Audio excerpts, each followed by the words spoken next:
In life, it's very easy to hear a small rumor and all of a sudden have it snowball into a big misconception around a certain topic. But these misconceptions aren't just spontaneous lies. They often come from a true story people hear and assume to be the case for everything surrounding that topic. In this documentary, we explore some misconceptions surrounding video games and some of the stories behind them. To start, we'll do one that's arguably the most well-known: violent.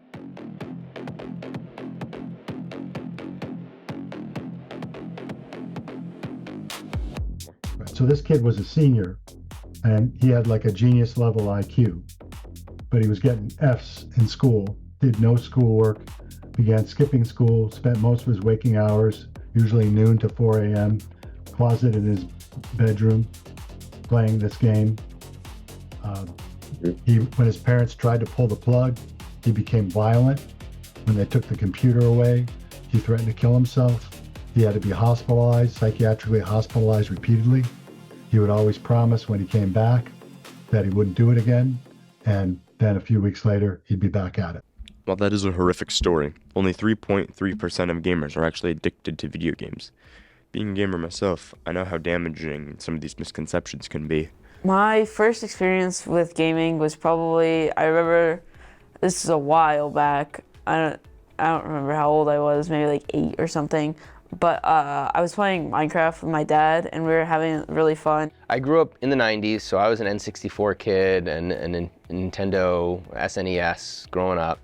And so a lot of Mario, a lot of Yoshi, Star Fox, loved those kind of games. So growing up, a lot of what I felt was tough about reading and watching things, which I enjoy to do, was that you're a passive observer in a lot of ways, and you're just kind of letting the story wash over you, and you can't do anything to influence what's happening on that screen or in that book. Whereas with video games, that's not really the case.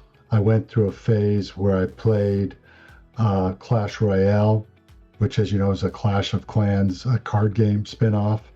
I went through a time more recently where I played Marvel Snap, which predated Marvel Rivals.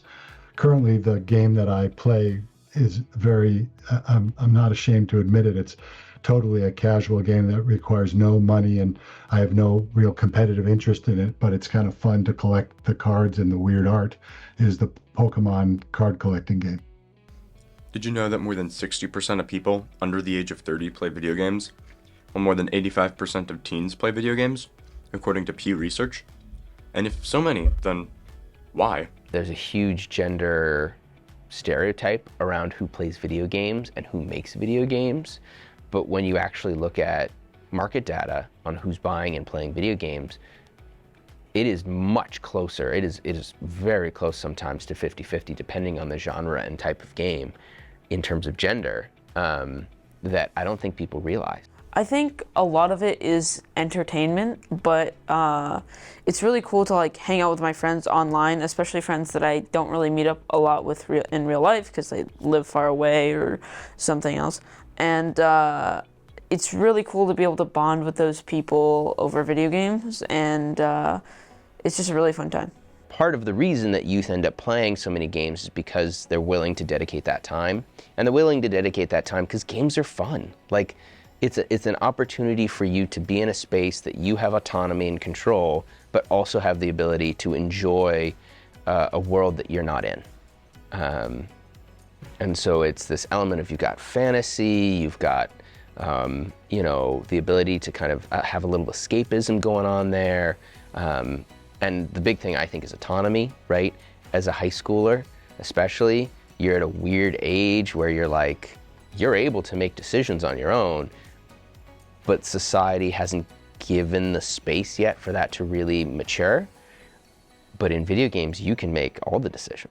I'm not just a psychologist, I'm also a parent. I have 3 kids that are in their late 20s, all of whom went through adolescence and got involved with technology and video gaming at various times. Dr. Klein himself spent 3 to 4 years playing World of Warcraft, or WoW, a massive multiplayer online role-playing game. So I played that, and I wrote about it, and that led to a career where I was an advice columnist for mental health issues for video gamers, and I also traveled to conferences and founded a nonprofit that focused on the mental health issues that video gamers face.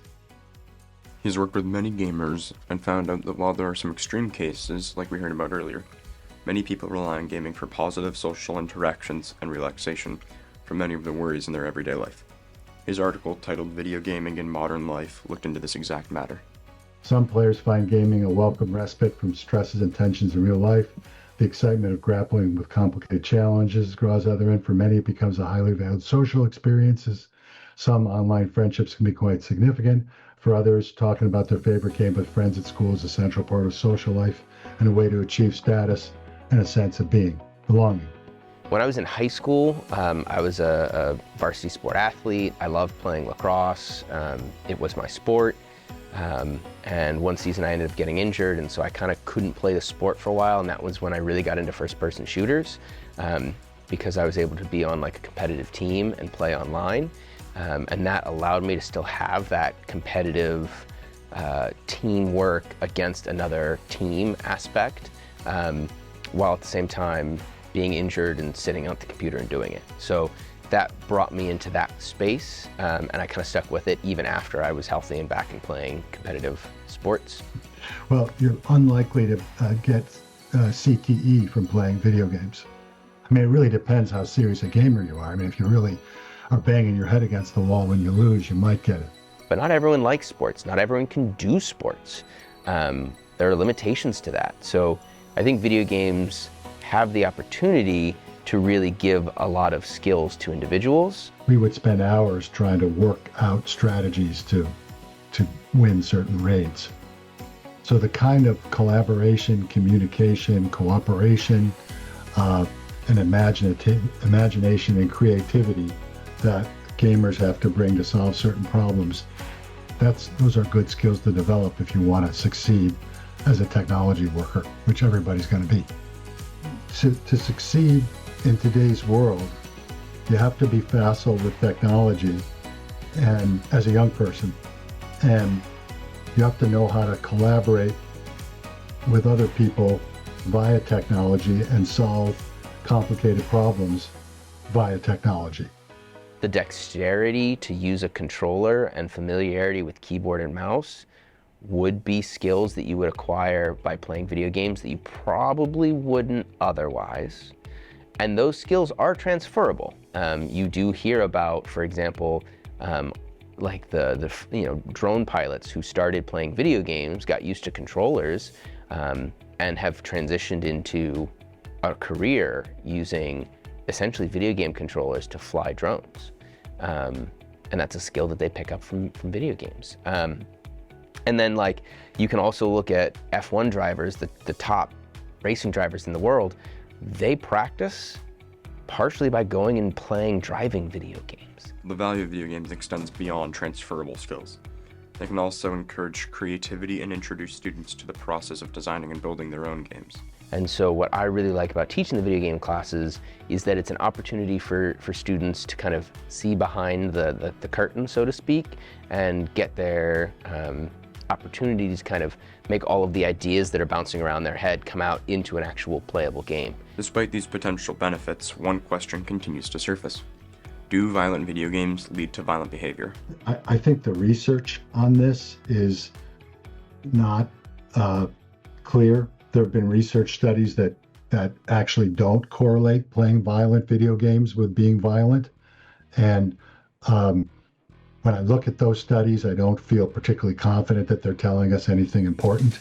I will play like some violent video games, and people like will judge me on that and maybe like call me a violent person or whatever, which is not true at all. They're like, it doesn't make you a violent person. So I think that misconception is kind of dangerous.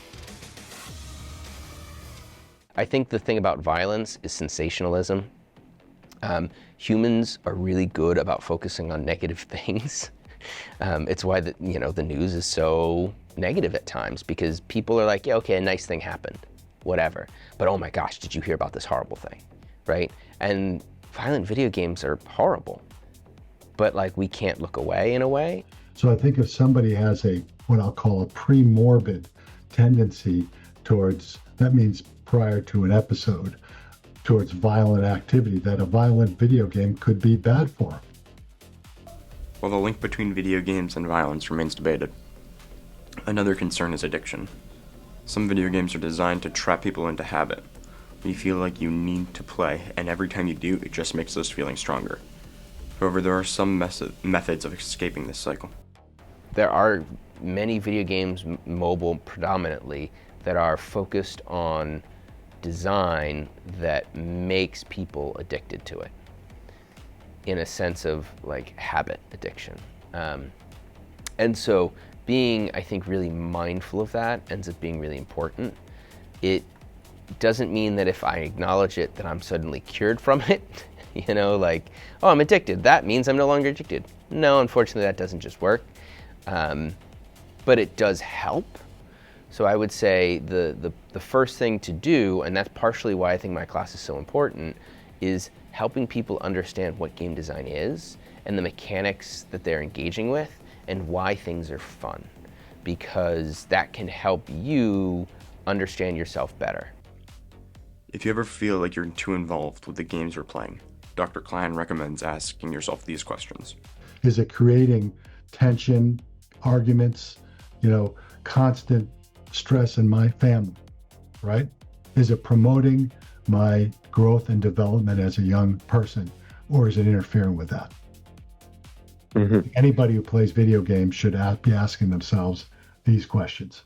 Like many forms of entertainment, video games can have both benefits and risks. The key may not be whether someone plays video games, but how they engage them. By looking beyond common misconceptions, we can better understand the complex role video games play in modern life.